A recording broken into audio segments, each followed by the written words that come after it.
bitches. What's going on? It is the Juice Man 3941 back with you with episode 53 called Genre Monster Hunter. Pull up a chair at the gaming round table. Grab your cold mug of beer if you're able. It's Friday night.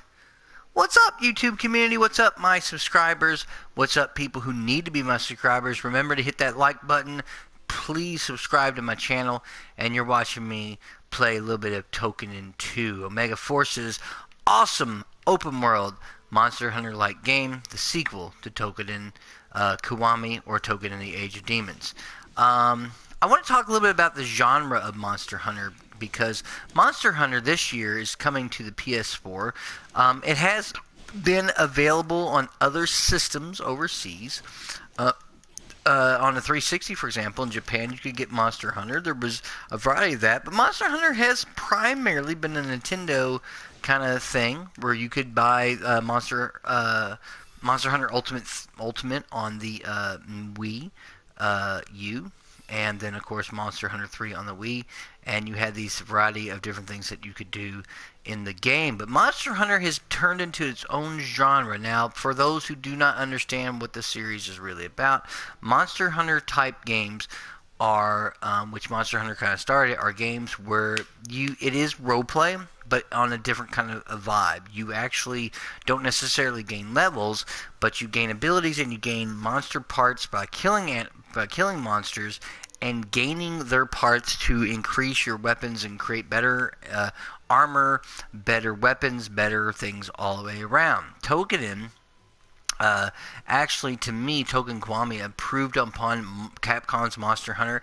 by allowing you to automatically you could target whatever creature you wanted, and not unlike Monster Hunter where you could only auto target or lock on to like a boss character. They improved this, and then of course with Toukiden 2, what we got was this awesome like open world. It's very big, it's very vast. It's just a blast to play. I love playing the game because of that reason, because it just has all that going for it. It is an awesome game where you can explore and have fun in the open world, and we're starting to see open world games from Omega Force with the Spirit of Sonata, which is one of the games that kind of did their thing with some of the open world aspects of that game. On top of the fact that we also have this game that's open world, which was their first attempt at that, and then of course with Dynasty Warriors 9, which is really 8 in Japan, we are getting an open world game with that, and that's cool. It's very, very cool to be able to see that they are going that route. Now, there are a lot of Monster Hunter style games out there. There is Monster Hunter, there is Toukiden. Of course, in the Toukiden series, there's also what's the game? Let me think about it. Kind of escapes me for a minute. There's two of them. God Eater. God Eater is another Monster Hunter game, and even Earthdawn, which is a 2D kind of type of style of game, which allows you to, and it's very reminiscent of Olden Sphere. But the difference is that you actually do collect parts and gain levels, so there is Monster Hunter-like elements.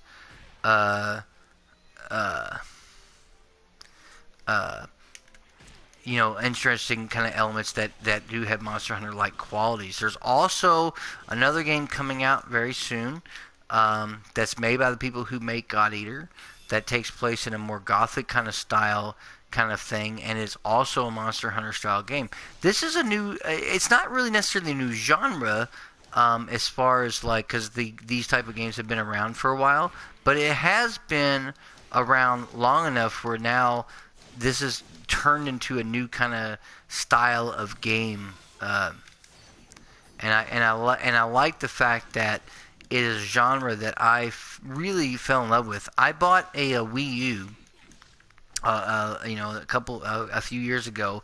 Unfortunately, I don't have it now, but where I actually spent time. I bought it mainly because when the new system, right before PS4 came out and Xbox One, I bought a Wii U, and it's because I wanted to play Monster Hunter. I had heard so much about the game. I watched videos of it. I was like, that is a game that I could get into. I loved it immediately. Like, right off the bat, it was a game that I spent over 400 hours playing. And then when I seen, and it just became a genre that I fell in love with, and I'm glad that I was able to experience the game, and I still to this day hold it in very high regard. But then when Togetic came out, and of course Omega Force, everybody knows my very much love affair with that company, especially when it comes to the Dynasty Warriors, Samurai Warriors, and the various incarnations of that game. I just love them. And Token to me, even though Monster Hunter had other elements to it that was very different, as far as it goes, what you could do swimming underwater and things, and Token and Kiwami did not. I love the fact that Token and Kiwami was two games. It was the first game, Token and Age of Demons, and the sequel rolled up into one game, essentially. Well, not really a sequel, but let's say an add-on story that added even more to the game. And I just fell in love with this with Token. I love, and it's one of the things I always said about Monster Hunter. I loved Monster Hunter Ultimate, but I didn't like the fact that you could not lock onto creatures. You missed a lot of your attacks against smaller creature, like right off the bat. But it was still a fun game. Like I said, I put over 400 hours into that game. In this particular game, I love the fact that I can auto-target anybody. As you can see here, I can auto-target an imp, go right towards them, gain these abilities, gain these parts, build better armors, and do all that. And this is the thing about the open world aspect. I am very excited that Monster Hunter World is coming to PS4. Let's talk about a little beer in the throat here. Monster Hunter World is coming to PS4. I love the fact that it's coming to PS4. I love the fact that it's open world. I love what I've seen of it so far.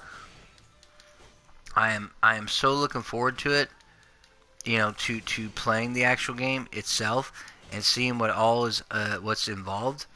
And absolutely am going to pick it up. Period. First chance. I know it's not coming out until next year, so I don't really give a crap about pre-ordering. I don't pre-order games early. I just don't. I think that's a waste of my time. But I absolutely am just excited for it because it's the first time that we have a Monster Hunter that's coming on the PS4. They're getting away from just releasing stuff on a Nintendo system. Yes, other Monster Hunters were available on the on the other systems, but it was always an overseas kind of thing. We'll attack these imps real quick, knock them out. I'm using a sickle.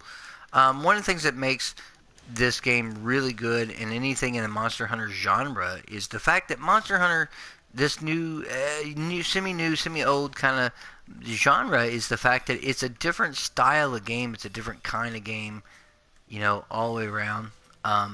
I think it's a genre that is kind of a niche genre, as they call it. I'm just doing this real quick to get rid of these enemies because my special is kicks ass and gets rid of enemies pretty quickly. I do love playing the sickle. In the first Token, I played primarily with a rifle, which was funny. I played a lot with a rifle. I played a lot with a spear, and that's the thing. You have these weapons, and they're specialty weapons, and you gotta kind of like to do your thing. This is a area here. It's a side mission that kind of appears. I've actually got to. Let's see here. I'm just doing this to get rid of enemies quickly. Put on Might here because Might's gonna help me get rid of them quickly. Man,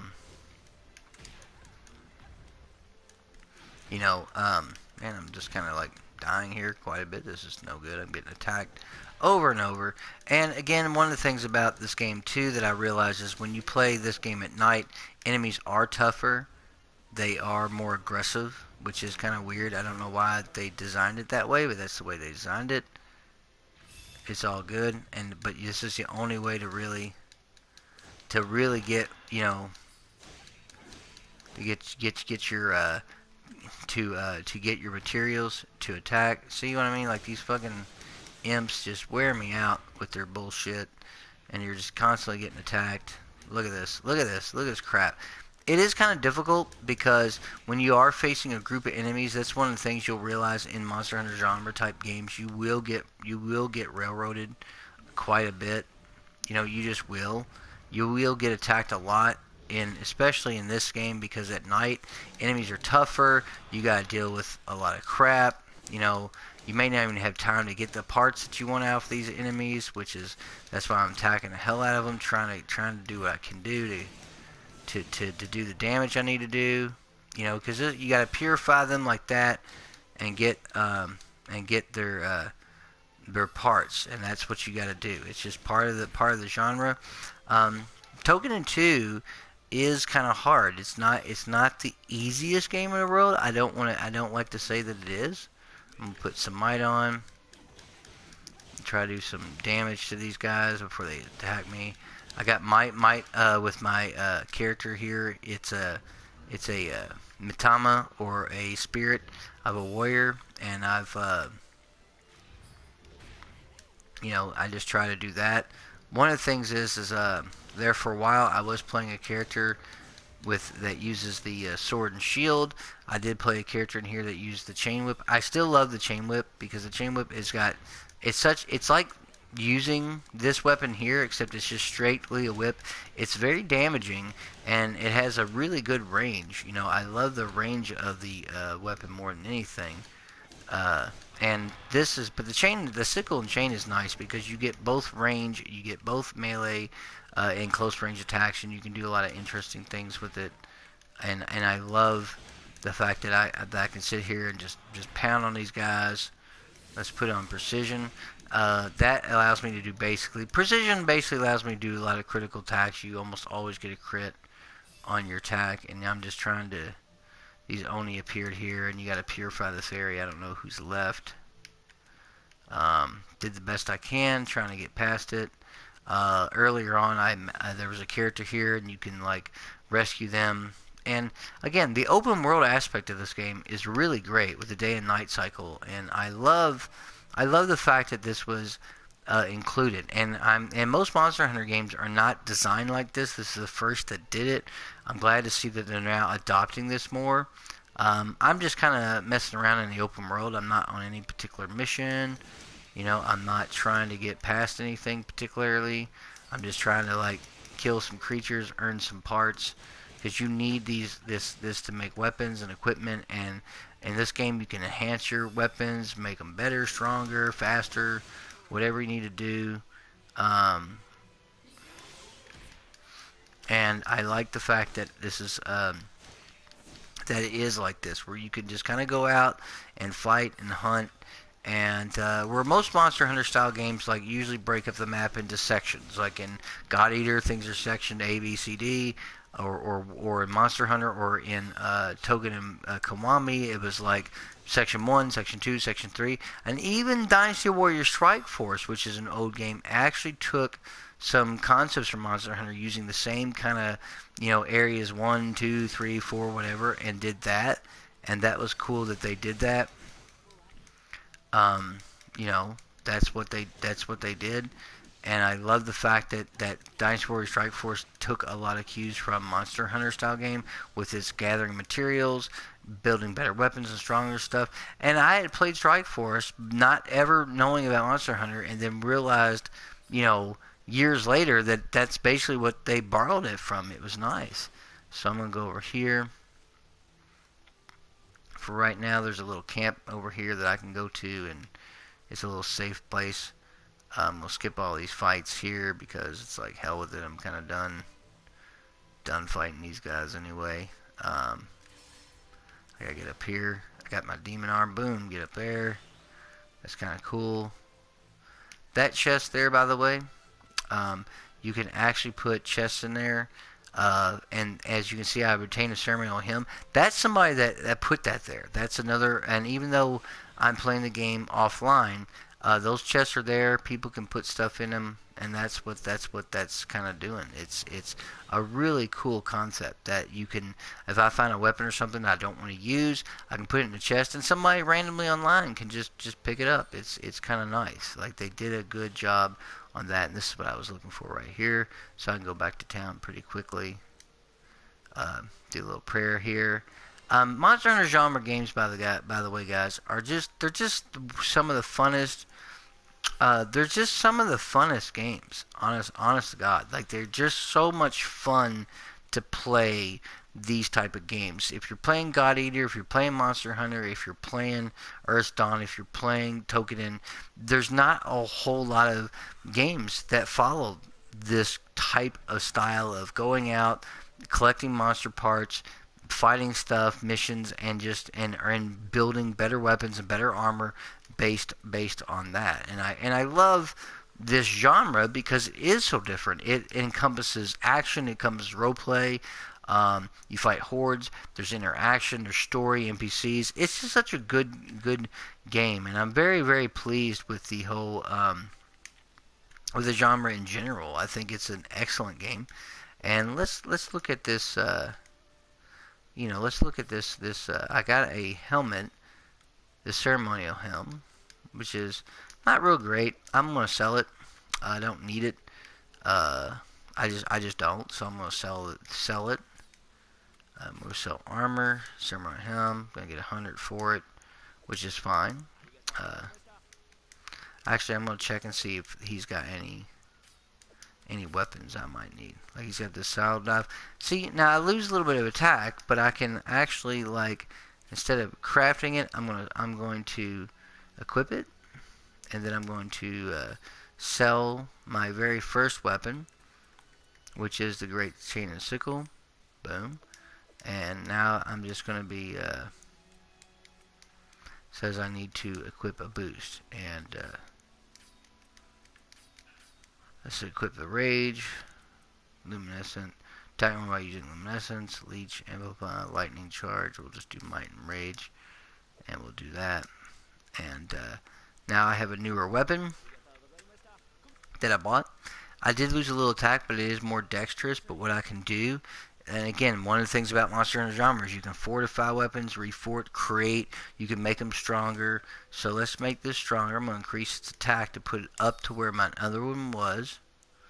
Boom, +1, which is great. Now I can't increase anymore. I don't have the materials. And that's what makes this great. You actually can have, even if you can find better weapons, you could take your original weapon and continue to increase it to make it best if you just liked its looks. It's a very customizable style game. And I try to look at armors I can build. You see I lose like negatives there. That's why I don't make them. I don't do it. So I think I'm going to make those guard gloves. Look how everything goes up. That's beautiful. Yes. Equipment ready. I'm going to equip it. Boom. So I'm going to leave there. And then I got, like, again, got to increase some kind of boost or some shit. I don't know what I'm doing here. So we'll just exit off that. And so make a weapon or armor blacksmith. So that was one of the orders, because you get a lot of side quests and you get a lot of things you got to do in this type of game. But a lot of the Monster Hunter games have that. There's a lot of side stuff to do. It's a very side quest heavy thing outside the main story. And I've noticed this with God Eater Resurrection, which is just God Eater 1 on the PS4, and then at God Eater 2. I've noticed this with a lot of this genre, that you spend a lot of time upgrading, and like, you yourself never level up. It's your skills that level up and your weapons and stuff that level up. You don't level up. It's almost like a reverse roleplay in that. So I'm going to pass all this, because I've actually been past this part in the game with another save, so I don't really need to read any of this crap. I've already read all of it. I know all about it. I know everything that goes on with it. Don't need to deal with it. So I got to duties of Slater. That's my orders. Complete a quest or join operation. It's nighttime. And she just wants us to go to Morova Hills. Just has ability. You find a quest or join operation there. And I'll probably be fighting a boss. It's going to be a man-eater, which is a spider-like character. But before I do that, I got to sell those Slayer gloves, because I don't need them. I'm not one of those people who play this game or any of the Monster Hunter games and try to collect every piece of armor there is and every piece of this and that. Because to me, it just doesn't work for me. I've passed the rite of truth. That's what they need to know. I am playing a girl. One of the things I like about this game is the fact that they did give you a lot of facial and customization options, sliders, so you can really make your character look how you want them to look. I can change to any weapon I wish. If I want to change a rifle or a bow or something else, I can do that. I have a tendency to stick with one weapon because I like sticking with just one weapon and kind of going there. That's kind of what I do. I like the fact that the game is set, like this game in particular. It's very difficult for me to look past like Monster Hunter. Until Monster Hunter World comes out, Toukiden 2 is the best Monster Hunter game there is. There is not a better Monster Hunter style game out there than this. Although I will admit that God Eater has held my attention. Both Resurrection and God Eater 2 is amazing games, and it's just a whole nother subgenre of the roleplay category, but it's very unique, and I challenge you gamers out there, check out Toukiden 2 or Toukiden Kiwami, check out God Eater, or check out Monster Hunter, check out Earthdawn, games that have Monster Hunter. That game has Monster Hunter elements to it. Like, this is a genre that I think is going to get bigger and bigger over time, because more people who play this, they just really get wrapped into it, because it's all about crafting, finding better parts, hunting harder enemies, getting better and better epic gear that you're crafting. It's really resource heavy like that. Anyway, gamers, this has been episode 53, talking about the Monster Hunter genre in general. I want to tell you, I want to thank you. Thank you for joining me on the Gaming Roundtable. Please subscribe. Please tell your friends about me. Please hit that like button. And as always, gamers, good gaming.